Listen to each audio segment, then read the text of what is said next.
Hey guys, my name is Davi Santos, and today we're going to be talking about creationism versus evolution. This is a recording of the first class we had. So, what's the difference? The difference between creationism is that creationism is the belief that the universe and living organisms came from a divine creation. So basically, a higher power like God created humans and all the things on Earth. And then we also creationism also involves the biblical account. It's specifically about the biblical account instead of just a natural process like evolution. And evolution is the idea that human beings slowly evolve through a period of thousands of years, even probably more, um, and adapted it to their environment. And until they became what we know, until they became us. And that's the idea of evolution. So why as Christians do we believe in creationism? So the main reason why we as Christians believe in Christianism is faith. We believe in everything the Bible is told. The Bible itself for us tells us that the Bible is right. So, which I know it sounds contradictory, but as Christians we must have faith, and that's something that's said all the time in the Bible. Because otherwise we can't do anything. If we don't have faith, we can't pray because you need faith to pray. You need faith to believe that God is there and He's listening to you and He's um, doing everything in order to help you and try to get you closer to Him. So we as Christians, we need faith and we need to have faith. I put the verse here, Hebrews 11:1. Now faith is the confidence in what we hope for and assurance for what we do not see. And faith is just really important. And since the Bible says that God created the planet, we as Christians, must have faith that that is the truth, even if we can't explain it scientifically, or we still don't understand enough science to explain that. So another thing is entropy. Entropy. That's one of the main arguments used to explain the creationism. And it basically says it's a very complicated concept. I don't understand it a lot myself, but I'll try to basically explain it as organisms that are left alone. So either a human or like the planet itself, if it's left unchecked, it would go towards chaos. It also says that disorder is more probable than order itself. So usually things will steer into chaos if not um, paid attention to, if not controlled, if not having someone catering and controlling it. So disorder is usually a lot more um, probable than order. And okay, so the second thing is that the theory of intelligent design. Again, this is just a theory, but it basically says that um, there would have to be someone planning the planet, creating the planet, the creation of the planet for it to fit human beings in such a perfect way. We to this day have not found any other planets that are as perfect for us to live there as Earth. There are billions of planets and we know about billions of them. We study billions of them, but to this day there has not been a planet that is a twin to Earth. There hasn't been a planet that is exactly like our own, that has oxygen and the amount of oxygen that we have, that has the amount of water that we have, that has the size of our planet, that has the nutrients and all the things that allow us to live here and that make us living here very important or life here possible. There hasn't been a planet that has been found that is exactly like it. There has been a lot of planets that are found that has some of those things or most of those things, or maybe missing any, or like they have those things but it's not enough or it's too small, but never a planet that is perfectly designed for human life as ours. And again, that could be used as an argument for evolutionism, that we adapted it to our planet instead of our planet was made for us.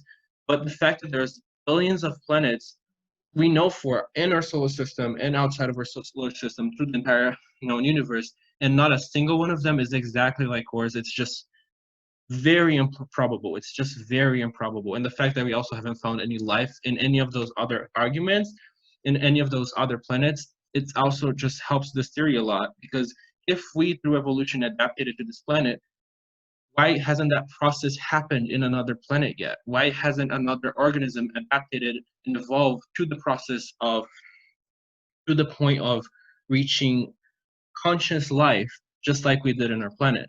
And again, you could say that there's very important thing that there's steps through life. There are certain things that need to be that you need to be a living organism. But if we got here through adaptation and evolution, then there should be living organisms out there that adapted it to their environment. Maybe they possibly could breed, I don't know, like carbon instead of breathing oxygen and things like that in order for them to be living organisms. So that just really helps the creationism idea, because it just shows that in an entire universe, we are the only planet that we know that is perfectly made for human life, and it just has intelligent life as far as we know. Um, so there's different types of creationism. There are people who believe that, again, all of them believe that God created the universe, but there's creationists who believe that God used evolution to create the universe. So this presents the idea that evolution was actually used by God to create the universe. So God made animals, and through the animals, he evolved the animals to the point they became humans, and then he controlled that whole process. And then this point, we wouldn't be fighting evolution; we would be implementing it in creationism. It's an interesting idea. I don't know if I personally believe into that, because the Bible doesn't explain it to us that way. But there's a lot of things the Bible doesn't tell us. God says that there's things that we shouldn't know about yet because we wouldn't understand. And the Bible isn't like every second of every day. So there's definitely a lot of things that are out of the Bible that we don't know about yet. Um, there's also the idea that each day, and there's also the theory that each day in Genesis, so there are 7 days, is actually a geological period. So I don't know how many geological periods there are. I think it would be 7 too, if that is a theory. But basically saying that God made the earth not in 7 days, but in 700 years. Again, I don't know if I support that theory, because most Christians, there's a lot of argument that we have to believe the Bible exactly as it is in order for it to be valid for us. Otherwise, we're going to be putting doubt in our own hearts. So I don't know if I believe that idea, but it's definitely something that could be explored. Again, there's a lot that it's out of the Bible. We only know what's in the Bible, and the Bible is enough should be enough for us to create or grow our faith and continue our lives as Christians.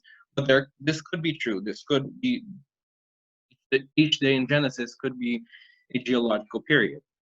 There's also the belief that Genesis is literal, which is the main idea that most Christians have. So God created the earth in 7 days, and God made it exactly as He was. First the water animals, and then the and then the and then the land, and He separated the water from the sky and the water from the ocean, and He took the ocean, it made the land, and that entire idea. And humans were the last thing that He made, which again, it's never specified. Besides the 7 days, it's never specified to us how much that is. And it has been said a single day for God is the Bible also says a single day for God is 1,000 years. So there is space for every single one of the theories. It could be literal. God literally made the earth in 7 days. He has the power and the ability to do that.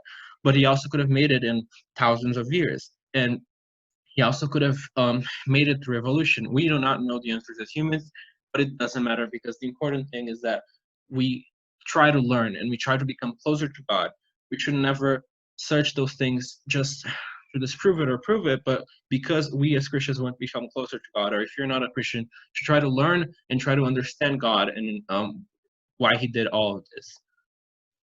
So this is the end. Obviously, this is a video, so you can't ask any questions now. This is for the live presentation. But I mean, if you're watching this, you probably have a way of reaching me or my parents. So if you have any questions, you can answer me.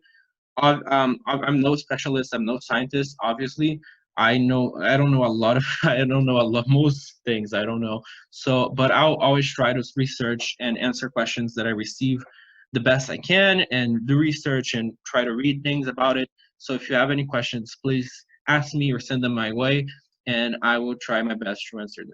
Thank you so much for watching, and I'll see you guys in the next video.